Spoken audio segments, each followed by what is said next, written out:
Está en nuestros estudios Miguel Saldarriaga, él es el editor de economía del portal Lucidez. Él nos acompaña esta noche y con él vamos a hablar sobre el tema de la situación económica que vive hoy el Perú y lo vamos a comparar un poco con la situación económica del mundo. Muchas gracias, Miguel, por estar aquí. Buenas noches, Alfonso. Muchas gracias por la invitación.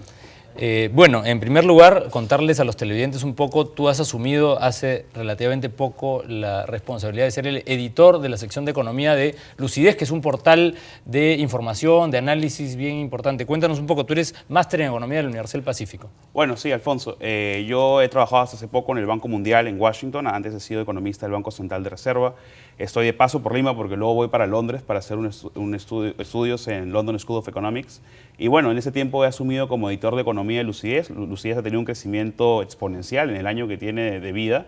Ahora se ha convertido en uno de los portales exclusivamente virtuales más leídos del país. Y efectivamente ofrecemos un contenido novedoso, recogemos noticias, ofrecemos columnas de opinión. He asumido esta semana como editor de economía, estamos reformando y ampliando el equipo.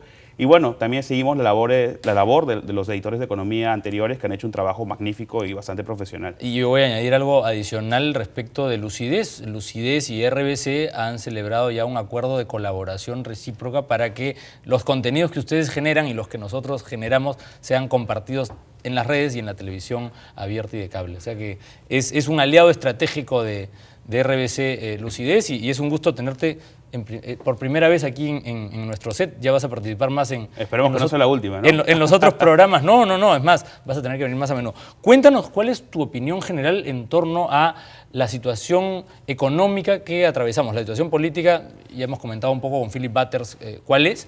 ¿Qué está pasando con la economía en el Perú? Se están dictando algunos dispositivos para reactivar un poco el tema, pero ¿cuál es tu conclusión respecto de lo que está pasando? Bueno, primero, no sorpresa para nadie que la economía se está desacelerando, ¿no? Y es una situación que se veía venir desde el 2008, 2009, 2010, ¿no? Y la gente se preguntaba qué va a pasar cuando el precio alto de los commodities empiece a caer. Y la gente, bueno, suponía un poco que no iba a pasar mucho, de que íbamos a tener una relativa estabilidad en el crecimiento, en las tasas de crecimiento del Producto Bruto Interno, pero de pronto estamos en esa situación. Tal como lo dijo, me parece, algún ministro, se acabaron las vacas gordas. Y entonces la gente salta y se pregunta, ¿y qué hacemos ahora? ¿Qué le está pasando al país? No, primero hay que entender que el Perú sigue creciendo a una tasa bastante alta para el promedio latinoamericano, ¿no? Se espera que para este año el crecimiento de la economía fluctúe entre 3 y 3.8%, aunque para ser sincero estamos siendo bastante optimistas. Acá hay gente que habla incluso de 2%, pero aún así seguimos por encima del promedio de América Latina, ¿no? Hay algo que está pasando y es que China está creciendo menos. China ha sido el principal motor de la demanda por commodities, minerales, vegetales, ¿no? y otros productos en América del Sur. Y de pronto, esta desaceleración china, y desaceleración entre comillas, porque aún China sigue creciendo al 7%, ya quisiéramos nosotros crecer al 7%, trae ahora una serie de eventos que, bueno, nos hacen mirar y decir qué hemos estado haciendo todos estos años. Ahora, ¿qué hemos hecho mal? Hace unos años yo recuerdo, yo trabajaba en la Universidad del Pacífico y se coordinó y se trajo como un expositor importante a Michael Porter. Claro. Cuando vino al evento principal, fue un poco aguafiestas, dijo, ustedes no lo están haciendo bien. Es decir, las políticas que han implementado, las políticas económicas, no van a asegurarles a ustedes un futuro, digamos, sin institucionalidad. Digamos, es difícil que el mercado funcione. ¿Qué crees tú que está haciendo mal o que se ha estado haciendo mal para tener esta situación hoy? Bueno, primero yo evitaría ser mezquinos y decir qué se ha hecho mal. Yo creo que muchas cosas se han hecho bien. O sea, definitivamente estamos ahora en una mejor situación que en la que estábamos a inicios de los 90, por ejemplo, o inicios de la década del 2000, ¿no? El Perú está preparado para afrontar una crisis que en ese momento no la hay. Sin embargo, se evitaron, o en todo caso, no se hicieron una serie de reformas para fortalecer el marco institucional del país, ¿no? Y claro, alguien puede decir, oye, pero este pata me está hablando de instituciones, son instituciones. Hablemos ¿Qué son instituciones, no? Y bueno, instituciones son desde las leyes que se hacen, desde la efectividad de las mismas. Instituciones es la informalidad del mercado, instituciones es el tráfico que está acá fuera del canal y que ha hecho que me tome casi 2 horas para llegar acá, ¿no? Todo el marco legal, institucional, formal de un país. Y yo creo que nos falta muchísimo en ese sentido, ¿no? Yo no diría que se ha hecho mal, yo creo que se pudo haber hecho más, ¿no? Definitivamente, en términos económicos, el mejor gobierno ha sido el de Alan García. no porque Alan García haya implementado las mejores políticas económicas, sino porque le tocó la mejor época, porque le tocó el clímax de la fiesta. Y claro, yo creo que él pudo haber hecho más, ¿no? Y al señor Humala le toca una cosa medio movida y al que venga le va a tocar peor, definitivamente. Ahora, tampoco hay que ser alarmistas, ¿no? El país no está en recesión, el país no está decreciendo, seguimos creciendo, pero a tasas más bajas.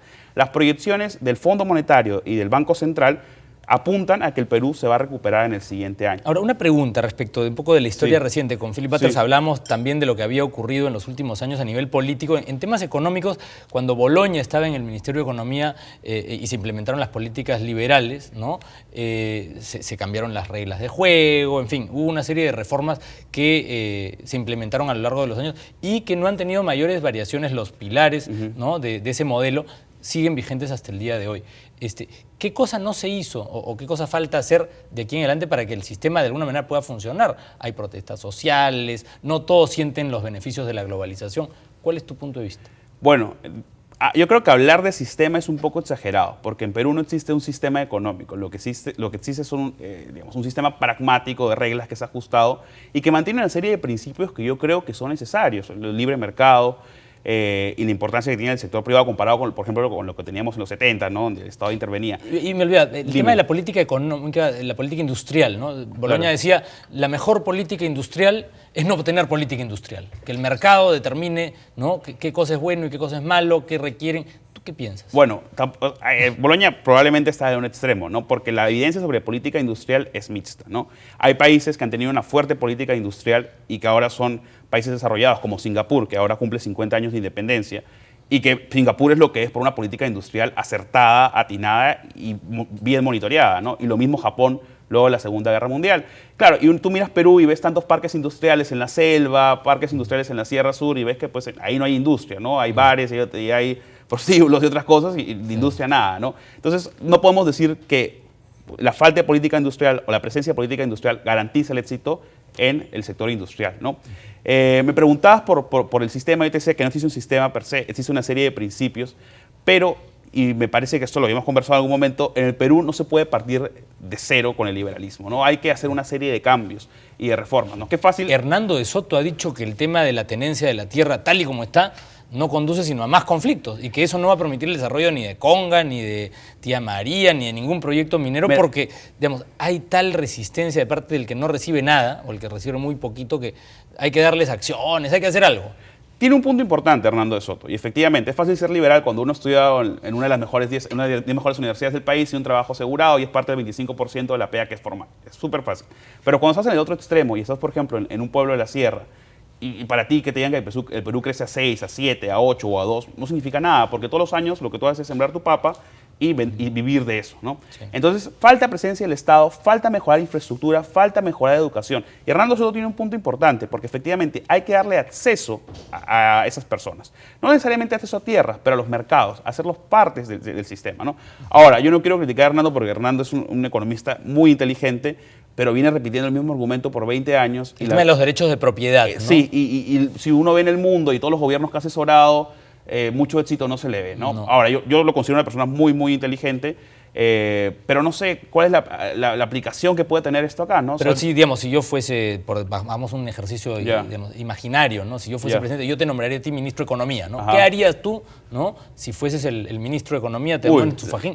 ¿Cuál sería la primera medida? Esa es la pregunta más difícil, ¿no? Por un lado, yo lo dividiría en dos. Ahora, eso es a título propio, ¿no? Estoy pensando ahora. Primero, en el sector público, mejorar la eficiencia en la provisión de los servicios públicos. En todo, ¿no? Perú tiene uno de los costos para hacer negocios más altos de América Latina.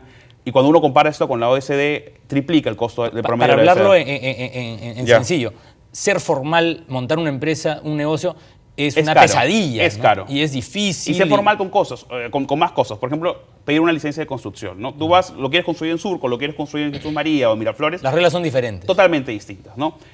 Mejorar esto, uniformizar algunas reglas a lo largo del sector público. La reforma del sector público es un término que se ha usado desde hace 50 años. Pero hacerlo de verdad, dices tú. Hacerlo de verdad, efectivamente. ¿Qué más? Y en el sector privado, mejorar algunas reglas y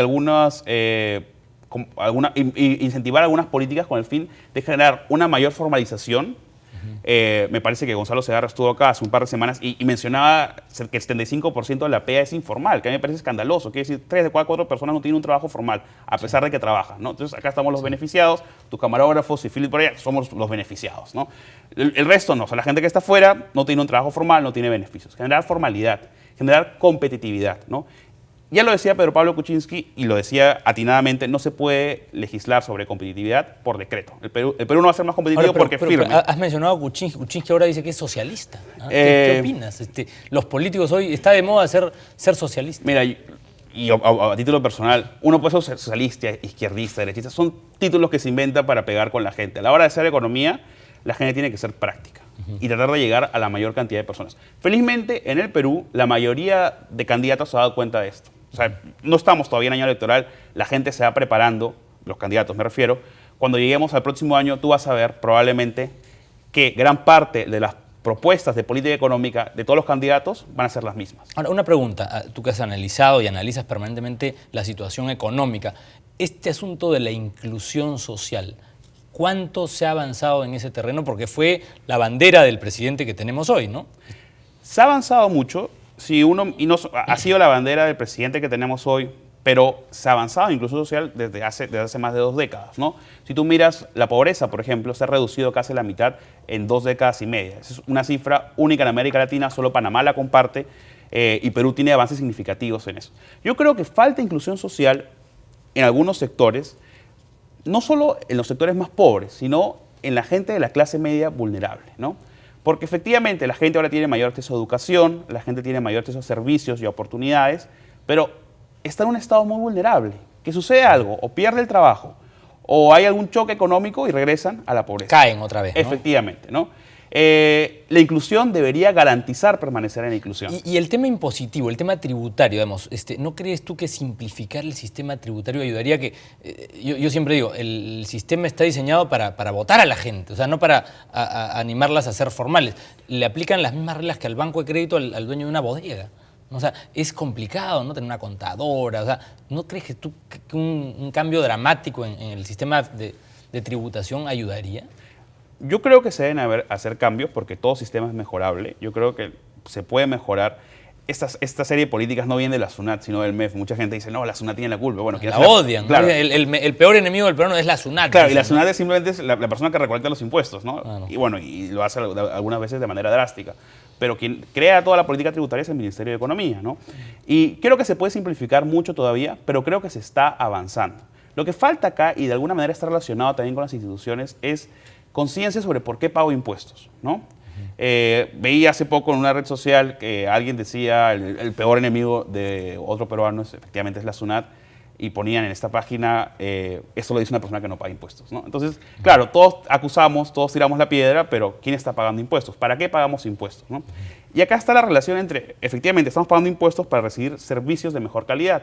Pero si no recibo sus servicios de mejor calidad, ¿por qué debería pagar más impuestos? No, y si además no solamente no recibo los servicios de mejor calidad, sino que veo que hay una gran corrupción en el aparato gubernamental, digo, yo pago impuestos y para que el otro se lo lleve. Se lo lleve, se compren Claro, y no solo eso, digo, yo no pago impuestos, que soy pequeño, que soy el señor de la bodega de la esquina, y el de acá, que es empresario de clase media, tampoco paga impuestos, y el de acá, que está arriba, tampoco paga impuestos, ¿no? Lelio Valareso de la CONFIEP, vicepresidente de la CONFIEP, presidente Capeco, defraudó al fisco por millones, está prófugo de la justicia, es un pésimo ejemplo, digamos. Pasa en todos lados, la defraudación pasa en todos lados, pasa acá, pasa en Estados Unidos, hay gente que evita pagar impuestos de todas maneras. Habría que hacer una campaña para concientizar a la gente quizás, ¿no? ¿Y para qué van los impuestos? Ahora, nadie quiere pagar impuestos, la gente odia los impuestos, o sea, sí.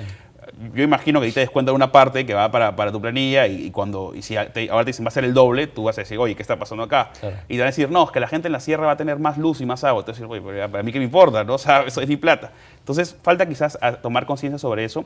La base tributaria de Perú está entre las más bajas de América Latina, cuando tenemos niveles de evasión. 13%. Está alrededor de 16%, ha disminuido debido a la menor recaudación por parte que viene por parte de las empresas mineras.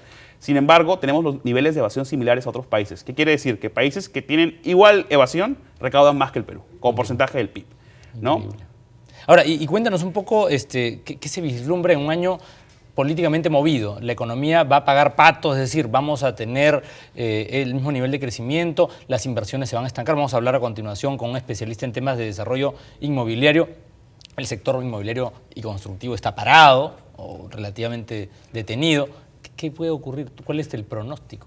Bueno, es una pregunta difícil porque... No hay bola de cristal, ¿no? No hay bola de cristal porque ya ahora la situación está bastante incierta y más aún en un año electoral todo se pone más difícil de pronosticar, ¿no? El sector construcción ha venido desacelerándose desde el 2011, ¿no? Me parece, no tengo la referencia en este momento, pero la oferta de viviendas en Lima y en el país viene disminuyendo y la demanda también. Hay demanda porque la gente igual sigue necesitando casas, pero el dinamismo del sector construcción se ha reducido, ¿no?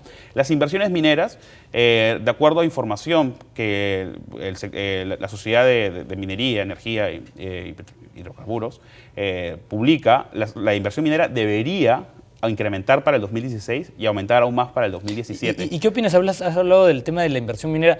Has leído seguramente lo que le pasó a Perú 21 con un profesor de la Universidad del Pacífico a quien se le pidió una opinión sobre el tema económico y de la inversión en minería y las protestas sociales.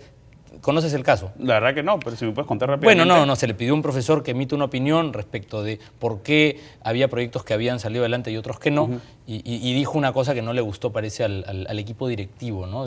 ¿Cuál es tu opinión sobre por qué están tan detenidos los proyectos mineros? Mira, todo el mundo apunta ahora a la conflictividad social. Dice, bueno, pero no es solo eso, ¿no? Efectivamente, no solo eso, que hay una falta de regulación grande y hay una falta de incentivos por parte del Estado para desarrollar minería responsable, no de ahora, sino también del gobierno anterior. O sea, Conga no está ya ahora, ¿no? O sea, Conga no es que un día se le ocurrió a la gente de Buenaventura decir, vamos a hacer Conga. No, o sea, ya estaba ahí, habían estudios. Lo mismo con Tía María. Tía María viene desde hace tiempo, ¿no? Pero esperan que el problema estalle para decir, uy, ¿ahora qué hacemos? ¿Qué está pasando? ¿No? Y en ese aspecto tú ves la separación en la realidad que hay en el país. Tú preguntas a la gente de Lima y la gente dice, no, pues esos campesinos que no saben que el desarrollo y todo eso. No, además hay una mirada diciendo, ellos son ciudadanos de otra categoría, son unos brutos. Efectivamente, ¿no? Pero tú vas ahí, ahora, no podemos negar que hay intereses, porque hay dirigentes que tienen intereses y reciben plata, pero hay agricultores que de verdad creen que debido a la presencia de Tía María, por ejemplo, no van a poder seguir sembrando, ¿no? Claro. La empresa tiene culpa también, porque no se ha encargado de informar a la gente, ¿no? Ahora yo venía para acá a escuchar en la radio, Tía María no va a contaminar. Claro, pero lo sabemos ahora. Y antes lo sabíamos. Tardía la respuesta. Efectivamente. ¿No? Entonces, ese es un problema de lo que los economistas llamamos un problema de coordinación. Escúchame, Miguel, el tiempo nos ha ganado. Okay. Yo quiero que sepas que a raíz de la relación de Lucidez y RBC y de tu participación como editor de Lucidez, eres a la vez pues editor de alguna manera de economía del canal, con lo cual te vamos a tener con mucha frecuencia por aquí. Ah, perfecto, encantado. ¿Sí? Bueno, un gusto, Luis Alfonso. Muchísimas gracias a ti por estar aquí y conversando un poco de todos estos temas que tienen que ver con el desarrollo del Perú y la claridad o la lucidez que tenemos que tener para que la economía marche bien. Ok, perfecto. Muchas gracias. Gracias a ti. No te vayas todavía. Vamos a hacer una breve pausa y regresamos con el programa. No se vayan.